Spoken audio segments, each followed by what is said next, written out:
السلام علیکم ورحمت الله وبرکاته. ملګرو، نن زه د دې د نوي کلي د سکول د طلباو سره په چکر باندې راغلی وو.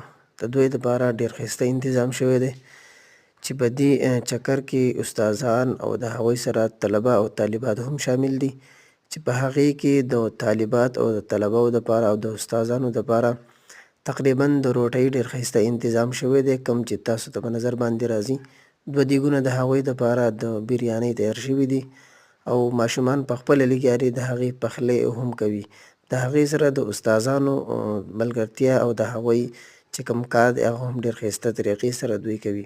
نو ماشاءالله دا چکر د طلباو دپاره خاص کر د دوی د ساینس د پړاوېدو دپاره د هغې د پریکټیکل دپاره په غرونو کې او د خوړ په غاړه باندې شوی دی چې په هغې سره استادان پکې باقاعده کلاسونه هم اخیستي دي.